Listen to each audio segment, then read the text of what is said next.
Bismillahirrahmanirrahim. Assalamualaikum warahmatullahi wabarakatuh. Alhamdulillah, wassalatu wassalamu ala khairi khalqillah wa ala alihi wa sahbihi wa man ihtada. Amma ba'd. Saudara sekalian, bagaimana kabarnya di hari yang ketiga ini? Bagaimana kondisi iman kita? Bagaimana hubungan kita dengan Al-Quran? Ada perbedaan antara hubungan kita dengan Al-Quran di bulan Ramadan dengan hubungan kita di bulan-bulan selain Ramadan atau tidak? Kalau ternyata di bulan Ramadan ini kita memiliki semangat yang lebih, maka insya Allah itu adalah tanda kebaikan. Tapi ketika hubungan kita dengan Al-Quran sama saja dengan waktu-waktu yang lain, maka hendaknya kita mulai bercermin, kita mulai banyak istighfar, dan kita minta kepada Allah Subhanahu wa Ta'ala untuk mendapatkan taufik darinya. Saudara sekalian, rahimani wa rahimakumullah, bulan Ramadan ini adalah Syahrul Quran.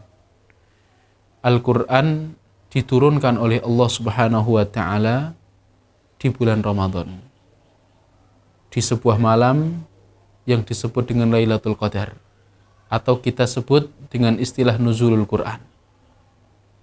Al-Quran diturunkan oleh Allah Subhanahu wa Ta'ala dengan dua model. Yang pertama adalah Allah turunkan sekaligus. Semuanya diturunkan oleh Allah sekaligus. Model yang kedua adalah Al-Quran diturunkan oleh Allah berangsur-angsur selama 23 tahun. Model yang pertama ini adalah proses penurunan Al-Quran dari sisi Allah Subhanahu wa Ta'ala ke Baitul Izzah. Jadi Allah turunkan sekaligus, dan itu terjadi pada sebuah peristiwa, yaitu nuzulul Quran.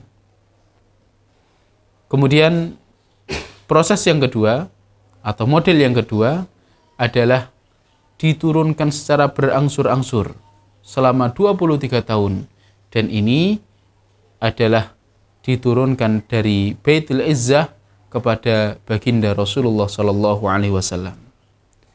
Saudara sekalian, proses penurunan Al-Quran itu sangat istimewa,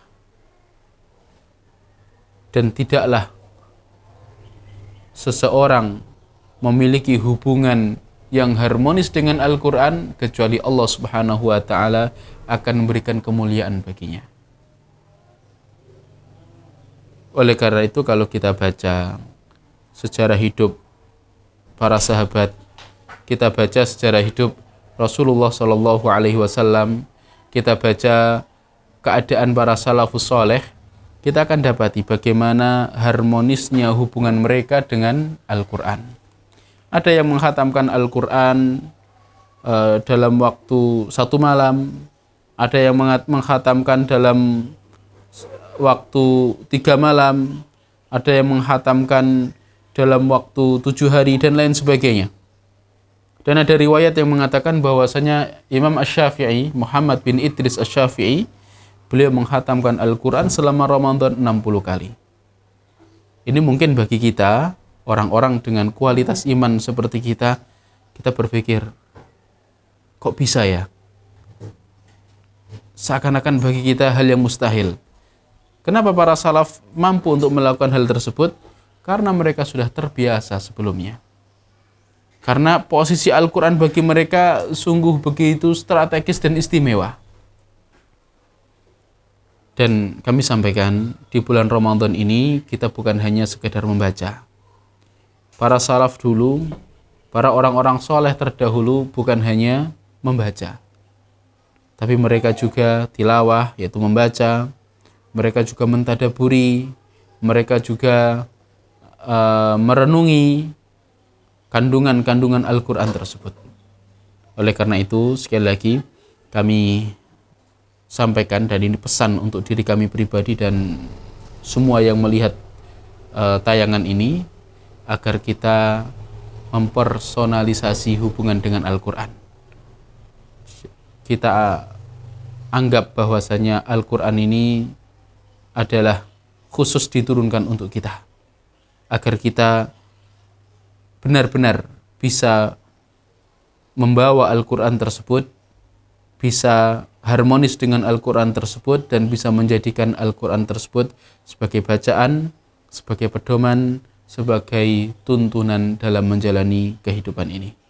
Perbanyak kita membaca Al-Quran, beri waktu membaca terjemahnya, dan simak tadabbur atau kajian tafsir dari para ulama, dari para masyayikh yang memungkinkan untuk kita dengarkan pelajaran-pelajarannya.